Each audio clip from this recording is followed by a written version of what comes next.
आचार्य चाणक्य की वाणी गूंजती हुई शिष्यों के हृदय में उतरती थी।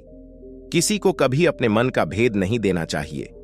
उन्होंने जोर देकर कहा, जो भी कार्य करना है उसे अपने मन में रखो और समय आने पर पूरा करो। शिष्य युवा और उत्साही आचार्य की बातों को गंभीरता से लेते थे। उनमें से एक शांतनु नामक युवक हमेशा से ही अपनी योजनाओं के बारे में बताने का शौकीन रहा था। वह किसी भी छोटी बड़ी बात को सबके साथ साझा करता था, अपनी महत्वाकांक्षाओं और लक्ष्यों को खुलकर बयां करता था। एक दिन शांतनु ने आचार्य से कहा, आचार्य जी, मैं एक ऐसा मंदिर बनवाऊंगा जो इस क्षेत्र में सबसे सुंदर होगा। उसमें सोने की छत होगी और मूर्तियां अत्यंत कलात्मक होंगी। आचार्य ने मुस्कुराते हुए कहा, शांतनु, अपने मन की बातों को अपने पास ही रखना सीखो।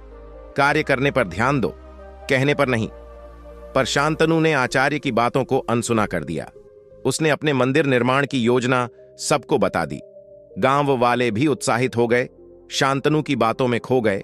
शांतनु ने जोर शोर से मंदिर निर्माण का काम शुरू भी कर दिया, परंतु कुछ समय बाद धन की कमी और अन्य बाधाओं के कारण उसे काम बीच में ही रोकना पड़ा।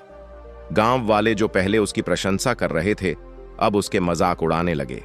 शांतनु का विश्वास टूट गया। उसकी बातों का कोई महत्व नहीं रहा। लोग उसे बेसिर पैर की हाँकने वाला समझने लगे।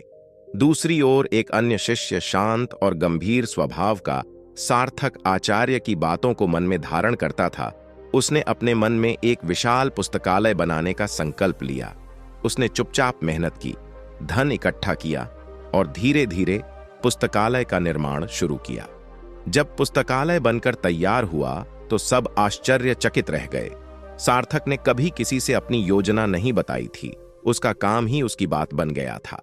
आचार्य ने सार्थक की प्रशंसा करते हुए कहा, देखो, बुद्धिमान को कहने से अधिक करने पर ध्यान देना चाहिए। विश्वास और सम्मान कर्मों से ही अर्जित होते हैं, शब्दों से नहीं। शांतनु ने अपनी गलती समझी। उसने आचार्य से क्षमा मांगी और सार्थक से प्रेरणा लेकर फिर से मेहनत करने का प्रण लिया। इस घटना से सभी शिष्यों को एक सबक मिला। उन्होंने समझा कि सफलता और सम्मान का मार्ग शब्दों से नहीं, कर्मों से होकर गुजरता है।